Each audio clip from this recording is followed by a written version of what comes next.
Hi everyone, it's Plastic EP here in sunny Melbourne, and I've got the fabulous Ken Michaels there in Connecticut. How are you today, Ken? I'm doing fine, Plastic. First That's time it, call me anybody from Plastic. it's first time anyone from Australia has interviewed me. You're the first. Well, you're an interesting person, but let me tell you, not only that, I'm wearing my brand new white shirt, which I've only worn two times, and you can see this has been ironed and I look like $1 million now because I knew I had the important interview with you. Anyway, let's get on to your fantastic shows. Tell me how many Beatles shows currently you got running and a bit about your radio career. Let's hear all about it. Well, right now I have three different Beatles shows on the air. Actually, because there's two versions of one of them, it's really four different Beatles shows. But I do a program called Every Little Thing, which has been on the air since 1982, and it's a music show that's really intense. It's anything and everything to do with the Beatles. Their group music, their solo music, anything they were ever involved with, side projects, songs they produced for other people, songs they played on, songs they wrote for other people, Apple recording artists, cover versions of their songs, tribute songs, novelty records on the Beatles, you name it, family members. Anything that has to do with the Beatles at all could be in that show. And I also mix that with interviews that I've done, thematic sets, which could run the gamut from everything from political songs that John wrote to songs that have Paul on drums to songs that Ringo wrote or co-wrote in his career. Could be any aspect of the Beatles' careers, and it covers everything, group and solo.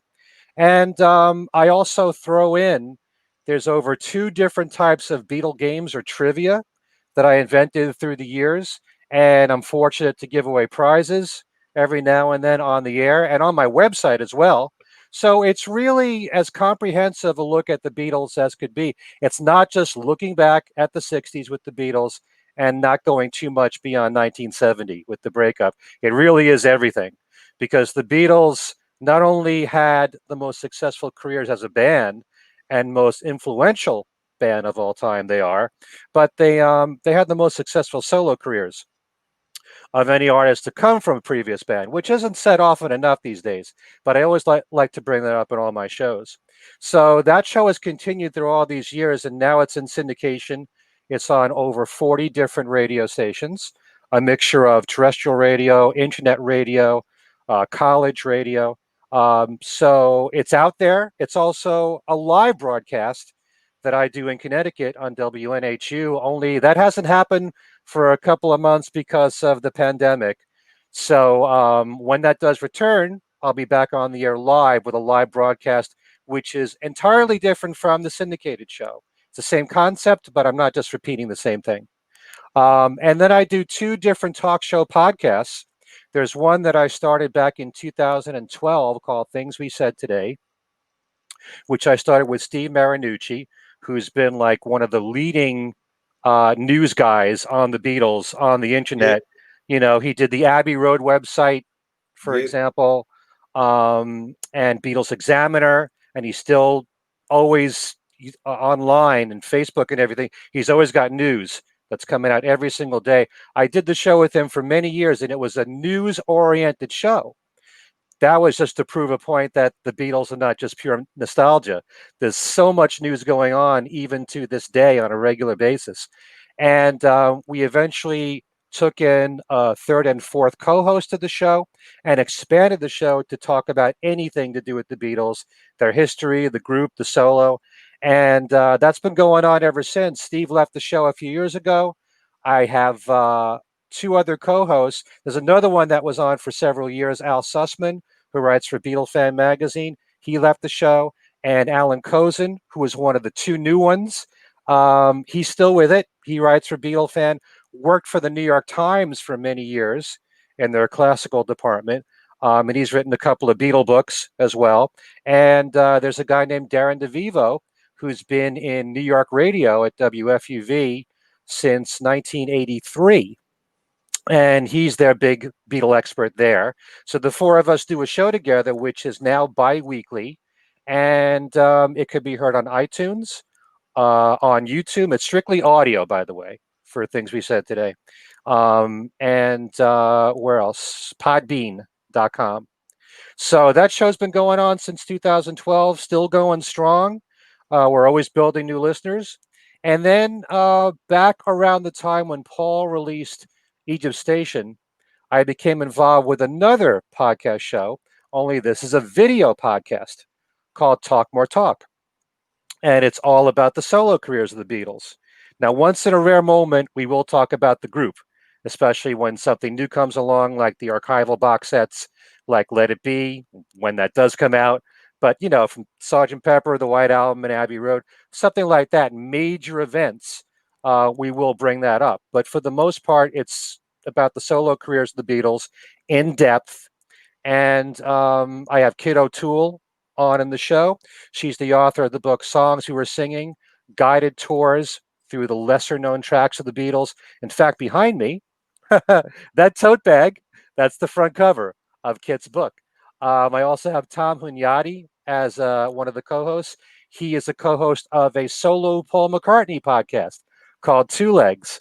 Another guy named Mean Mr. Mayo, who we know as Joe, who's had a YouTube channel where he talks about the Beatles and everything in the entertainment field. He was a new co host that came along. And Ken Womack, who has written several books on the Beatles and George Martin. He wrote two books on George Martin, as a matter of fact, and a book recently on the Abbey Road album called Solid State. So we have all five of us now as co hosts on the screen, and it goes out live every other Monday night at 9 p.m. Eastern. And people can actually watch the show. They can send in comments to whatever we're talking about as it's going out live. And then later on, the show stays on our Facebook page. It also gets put on YouTube, and it's on iTunes and Spotify and iHeartRadio. It's all over the place. So, really and truly, I have the two podcast shows and I have two versions of Every Little Thing. So, that's really four different shows going on at the same time. Plus, and on top of all that, something that I sometimes overlook, I have my own website, which is kenmichaelsradio.com, and it's all Beatles centric. It has loads of interviews that I've done, which usually gets placed into Every Little Thing, but only a few excerpts. These are the interviews in their entirety. I have weekly Beatles trivia where you can win prizes every single week. It's usually new books or CDs or DVDs. I have concert information. I have links to articles on the Beatles, all kinds of stuff. It's pretty amazing. Anybody that just discovers my website, they'll be amazed at how much there is to dig into there. Lots of audio interviews. And now that Zoom has become, another software that's out there, I'm looking to do more video interviews and hopefully getting that on the website too. So it's crazy. It really is. The website takes up a lot of my time now during the week. That's amazing, Ken. I just want to say now, I've been fortunate enough. I've interviewed Steve, so that's really great. Now your show, Every Little Thing. Did you once put out an advertisement, like a little ad, where you had a little bus and the Beatles were in the bus going up and down hills for the show? No, No, that's a great idea, but I no, never because did. there's a clip out there on Every Little Thing on YouTube, and I thought maybe that was tied in with your show. I don't know if you've seen it, but it's amazing. No, but I'll tell Yeah, you when I first started doing my show in 1982, it was just called the All Request Beatles Show. I didn't take the time to come up with a clever title. And there's so many titles of Beatles shows where they use, actual song titles of Beatles songs, like Magical Mystery Tour, for example, or Ticket to Ride. And when I hit upon Every Little Thing, I said, that's the perfect title for the show because that's what the show encompasses. Everything the Beatles ever touched. Because that is really, to me, what the Beatles catalog is. But no, that's a good idea to use the bus. well, But somebody's made a clip, Every Little Thing, and it's really fantastic. It's like something you want to see. But let me tell you, I'm up for trivia and I'm up for being interviewed at any stage. Since you got so many shows, I'm available from the Australian end down here. okay, good. Well, I'd love to interview you. Did you, by any chance, get to see the Beatles in concert in Now, I've got to Australia in tell you something '64? now. I've got to be honest. In 1964, I'm 6 years old. I watched it on TV, didn't understand what the mayhem was, right? Because here in Melbourne, they were in Lonsdale Street and 100,000 people came to see them. And it was Yeah. on television and they had Jimmy Nicol with them. And Ringo arrived, so there's 5 Beatles in Melbourne. So they're on the Southern Cross balcony and I got a relative that was very small. She was on her uncle's shoulder in the street there, in Russell Street and Lonsdale Street, but mainly Russell Street where the Southern Cross is. That Yeah. balcony's no more. They've changed the whole building.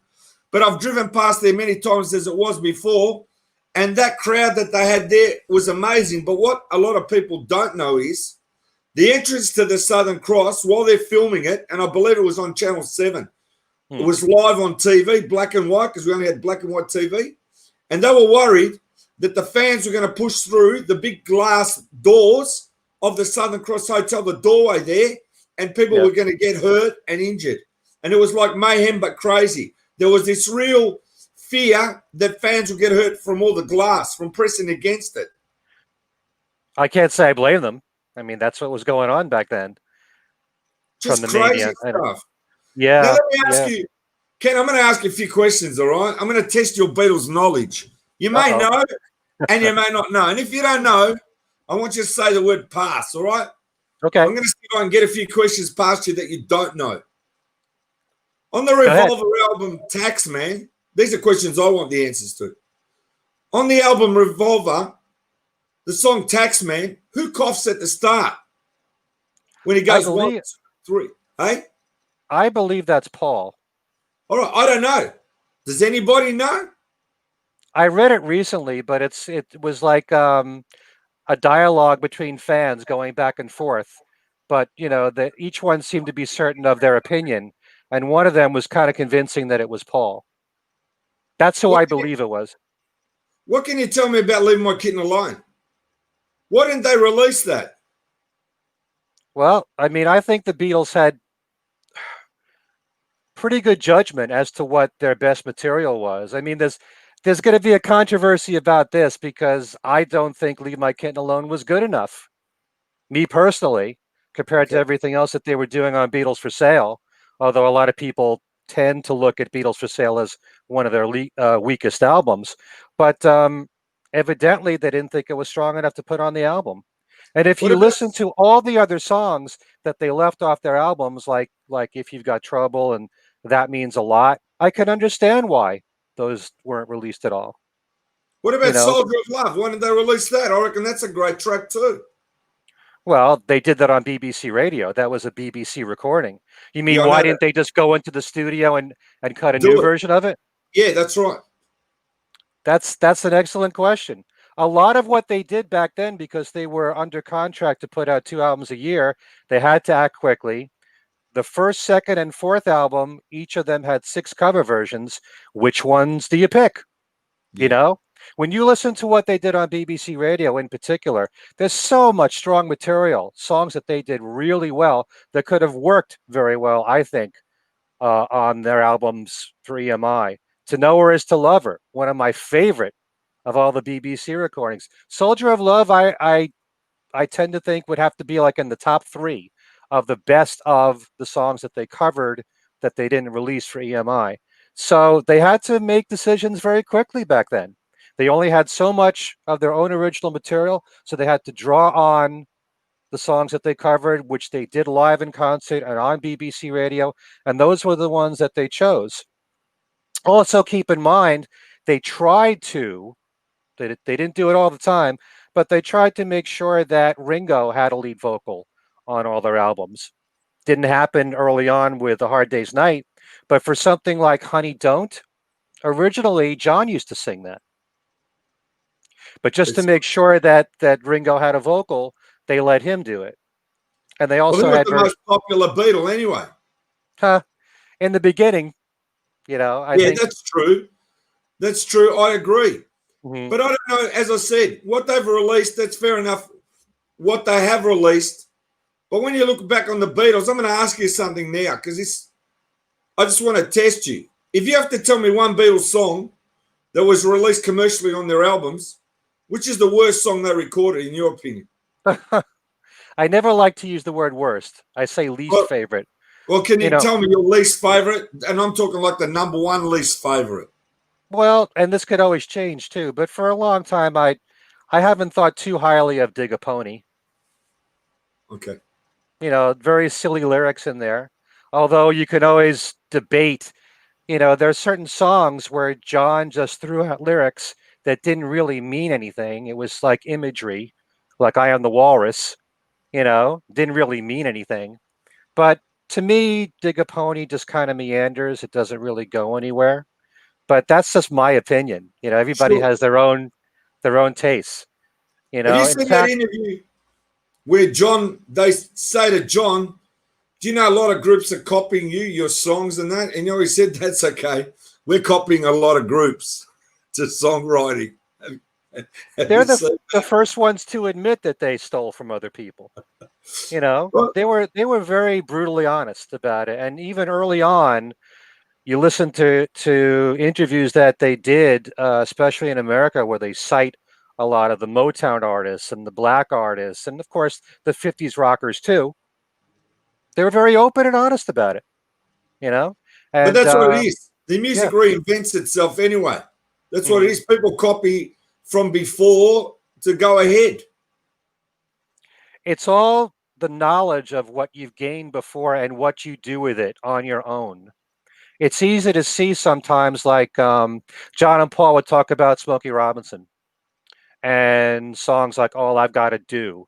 I can easily hear Smokey Robinson sing that song.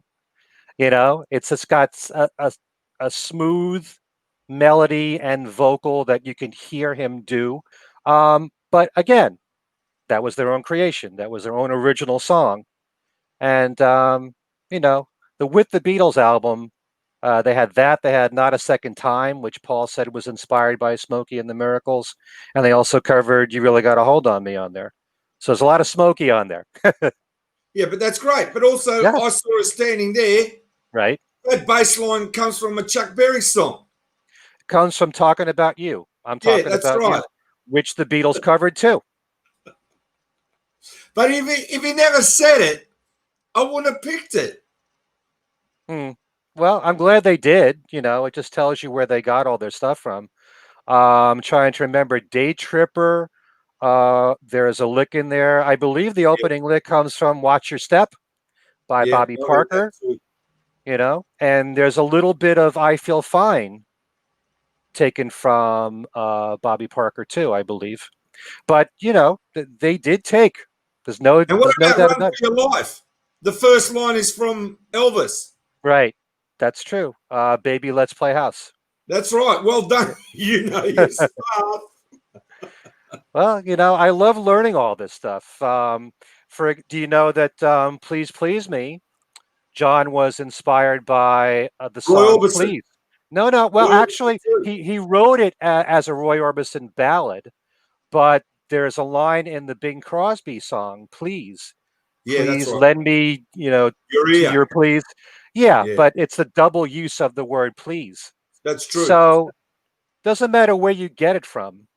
Just I was trying to prepare for my next syndicated show for a trivia question, and I remember that Paul said something about Mother Nature's Son, that it was influenced by Nature Boy, the song that Nat King Cole recorded. Lots of people recorded it. Frank Sinatra, Ella Fitzgerald. They never used the word nature in the lyrics. I don't really hear it in my head. Doesn't really matter what I hear, but if it inspired him to write Mother Nature's Son, these you get these influences from anywhere. Yeah, well, also, I like it that they said to him, how come you call the Beatles? And he goes, well, we could have been called the Shoes. That's true. famous famous clip right there. But see how great it is? Where else can they find you, Ken? What else do they need to look for? You're everywhere on the net. I'm impressed. You're a man of volume. Volume shows, volume links, volume everything. You're right out there. Yeah, it's pretty amazing. Anytime I tell someone that's not familiar with my work that at any time of the day you can hear any of the podcast shows, that's the incredible thing about this on-demand world that we live in now. And at the same time, the syndicated show that I do for Every Little Thing, you have to listen at specific times when radio stations run it live. And a lot of people aren't used to that now. They're so spoiled of, where can I access it, online at any given time. That's how people want it now. I kind of missed the whole aspect of live radio or live anything. But at least I got Talk More Talk as a live video cast every other Monday. And when Every Little Thing returns as a live broadcast Wednesday nights on WNHU, I got that. But, I'm really all over the place. So, Again, you're live with me. How great's that? Coming from Australia, Melbourne. First time interviewed. Where the Beatles came in 1964 and Ringo joined them. I'm rapt to have you on the show. I love it. Everyone in Australia is going to know about you. Not only that, the world as well. Okay. Help me get on a radio station in Australia. I'd love to be on there. I'd love to have a syndicated show in the US. Hey, you can watch Talk More Talk every Monday night, live as it's going out. So yeah, well, I love going live. I love it. I think it's the best. And you know what? Can you tell me, of all the people you've interviewed, just tell me a few stories in your career. The biggest honor for me was interviewing Ringo. I've interviewed Ringo 3 times. One of them was for his album Why Not? So we talked a lot about the songs on the album. But the first time that I interviewed him, I talked mainly about his songwriting because a lot of fans aren't even aware that ever since his album Vertical Man in 1998, he's actually co-written just about every single song on his albums. And even, he had the 2 songs with the Beatles, with Octopus's Garden and Don't Pass Me By, and select songs in the 70s that he co-wrote with George Harrison and with a guy named Vinnie Poncia, where they wrote over a dozen songs together. But since Vertical Man, he's really turned it on as far as his songwriting. He's written with everyone from, Mark Hudson and members of the Roundheads, the studio band there, with Dave Stewart of the Eurythmics, with Van Dyke Parks, Richard Marx, Todd Rundgren, all kinds of people he's written with. And every single one of them brings something to the table. And I'm just so impressed that he's so involved with the songwriting. And if you actually take the time to listen to what he's written, a lot of that stuff is very strong. I'll never put him in the same category as the other 3 as a songwriter, but doesn't matter how he got there as long as he got there. He got there late to the table as a songwriter, really coming on gangbusters. And he really appreciated the fact that I was focusing on that instead of just talking about the Beatles. But also, I got to say one thing about Ringo. Ringo's the man. Ringo, as I said, when they came in 64, he's it. But when we saw later, he's on the piano with Paul. He's on the piano again with George. They're doing Octopus's Garden, a few chords. I mean, it's not like musically he didn't know what he was doing. I mean, he's one of the greatest technically gifted drummers there is. Without his beats behind the Beatles, you can't have someone that's so innovative. He is so innovative. And the most famous drummer in the world in 1964, and still is one of the most famous drummers. How do you beat that? Well, I wouldn't call them technical. I don't think any of the Beatles would ever consider themselves technical. But as intuitive musicians, to know what the songs require, they were as good as you can get. Yeah. There's something that I always like to say, that a good musician is someone who plays his instrument well. A great musician is someone who not only plays it well, but plays and makes everybody else in the ensemble sound better. And that's what the Beatles were as a group. Ringo had just the right fills. Most of the time they came from his own head. Sometimes he was given a little bit of direction from someone like Paul as to what to play, but most of the time they came from Ringo's own head. And if you had anybody else drumming on the Beatles on those records, they wouldn't sound nearly the same. There's certain times when he just knows the exact tasty fill of what's needed. He didn't care about being flashy. He didn't care about doing drum solos. He didn't want the spotlight all on him, but he made the whole group and the songs gel. I agree with that. in such a way that whatever he played was just right for the song. There True. are certain drummers who are like that. The Beatles, certainly Paul admires, like a Mick Fleetwood. You know, just the right touch, whatever was necessary, without trying to be the showman and being the number one person with all the focus on that person. The Beatles knew what to bring, each musician, for the songs. You know, um, I think that the four of them are truly great musicians in that regard. I don't think they're given as much credit. I think they're given more credit as songwriters than they are as musicians. And every now and then, if you take a look at most surveys, you'll find George Harrison somewhere in the top 20 of great guitarists.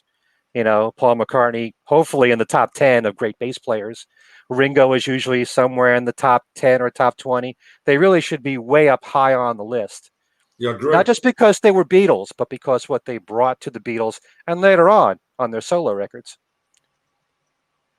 Totally agree there, Ken. Hmm. Now, with what have you got planned coming up? Have you got a couple of what? More podcasts or a special show or another live show coming up in the future? Have you got something, a project that's coming shortly? Well, with the two podcast shows, we have to know in advance what the next one's going to be. So we always have to plan that out. And with Ringo's 80th birthday coming up, the next Talk More Talk show, which will be June 29th, Monday night, we're going to talk about anywhere from our top 3 to 5 favorite Ringo albums in his solo career. And on the Things We Said Today podcast, we're going to be interviewing Chip Manninger and Mark Easter, who wrote what I call the Bible for solo Beatles music, called Eight Arms to Hold You, which covers everything that the four Beatles have done as solo artists through the year 2000, which they've just revised, as a matter of fact, again through 2000. But everything from studio recordings, live recordings, bootlegs, TV appearances, film appearances, Paul's classical music, the radio series of the Lost Lennon tapes, Paul's radio series, Ubu Jubu, everything, all the live performances, set lists of all their concerts. So we're doing a show with them, which we're recording this coming Monday, which will go out next week around this time. Figure around the 25th or 26th. So, and then after that, we'll do another Things We Said Today, where we have to do something for Ringo. I mean, the 80th birthday is so important. So we'll probably do our top 3 to 5 Ringo songs. So that's what's coming up on those two podcasts. And usually with every little thing, the syndicated show, I just think of a theme that I want to place into each show, and then I build around that. And usually I will get an interview in most of my shows. So I've got a few interviews planned already, and whichever ones happen to take place first, that's what I'll insert into the show. I So also got to mention Charles Rosenay has got a big event happening for John Lennon's birthday. yes, he Did does. you know about that? Yep. That's happening in Connecticut, and people should go on the website and check it out. It's basically Lennon, and it's his 80th birthday. So that should be really an event. You heard about that? I'm just saying. Yeah. One of the things that you'll find on my website, I do have a page that I dedicate to concerts and events in New England. So that one's listed. So, That's if you great. live in the New England area, just look at that page and you'll know Beatle tribute bands that are playing, people that have worked with the Beatles, if Wings members are playing in the area, that kind of thing. It's on that page. And that particular event, and if it's the same guy that I've seen before, he's tremendous. The guy who plays Lennon looks like him Charles and always sounds a lot puts like him. something great on. So, I mean, that's another thing we're all looking forward to. Anyway, I must say, Ken, it's been my absolute pleasure to talk to you, and I've learnt a lot, and you understand how it works. Everything's like a hotline down here. I've either got people texting me, people trying to ring me, which I don't want to talk to them. I've got to close my phone sometimes. Sometimes I even forget it's on. But I've got to say, it's been my absolute pleasure to talk to you. And you are a Beatle man on the go with so many shows. Man, I don't even know how you have time to fit me in. That's because it's after midnight right now. It's been a pleasure, Ken. And actually, keep me in mind. If you want me on a trivia, you want me on something, let me know. Test my knowledge. I can't wait. Hey, if I want to do a show with an Australian perspective, you're the first guy I'll call. Well, that's great. I can't wait, Ken. And actually, everyone should watch this interview. It's currently live now on Plastic EP on Facebook, but it will be put on Plastic EP Live TV. That's where I've got all my interviews. There's 85 interviews now that I've done in 2.5 months. We'll get to 100 hopefully by the end of the month. And also, it's on my YouTube channel. I'll be transferring it there when I have time. Plastic EP TV again. As I said, Ken, you are a man, proud Beatle man, with so many shows promoting the Beatles. I hope one of the record companies have given you some free CDs or something. I could use them. I need more prizes to give away. Yeah, I'm looking for that kind of stuff too. Thanks again, Ken. All the best. Thank you, Plastic. It's been a pleasure. Me too. Bye.